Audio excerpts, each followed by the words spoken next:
Once again, we're seeing activity in Israel over what kind of role women are allowed to play in the public square. There's been this controversy about women's issues on Egged buses in Jerusalem, and now there's a really interesting thing happening with a radio station. The most popular Haredi radio station in Israel has never voiced a woman. A woman is not allowed to call in. A woman is not allowed to be an announcer, a panelist, nothing like this. I mean, this show obviously wouldn't make it there. And a group of Orthodox women call themselves Kolech, are going to challenge this.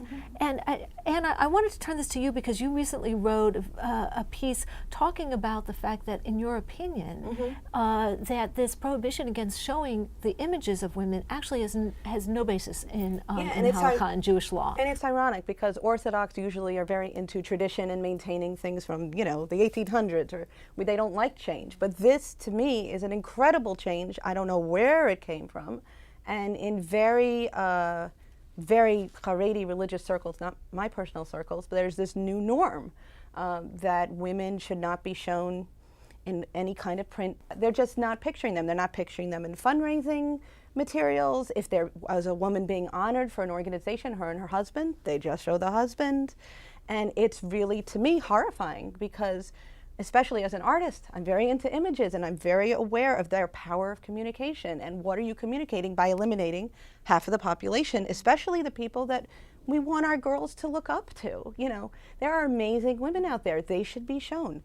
They should be shown as a counter to, the women in Cosmo or whatever. We have the opportunity to use our Jewish publications to show real women, women who don't look like supermodels, women who have accomplished major things. And we're just getting rid of them. It's crazy. It's really insane to me. I totally agree. I think there's something, from an advertiser's perspective, it doesn't even make sense, that if you want to sell to someone, what's known as kind of like, what works is to show them something that they can relate to. Of course. And if you can't see a woman on the package of something or on the bus or whatever, how do you know? Like, I'd like to see how sales go for Egged or for anyone. It is very interesting. There was just, ArtScroll just had, for the first time that I can remember, they have these Rebbe books. There's basically biographies of amazing rabbis like Rabbi Kanievsky or Kamenetsky or Rabbi Feinstein.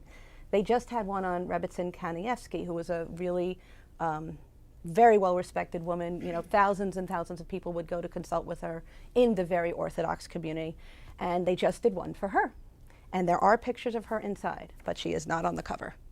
And there is a building on the cover. And ArtScroll has always published pictures of women. So this is new for them, too. That's true. That's really sort of more in the modern Orthodox world. And I don't think they didn't put her on the cover because that's what they think. I think they didn't put her on the cover because they want to advertise in Mishpacha and Ami and these Hamodia, are publications that and are there's a lot of, Haredi. maybe there's a good spin spin on they this. can't show the cover book.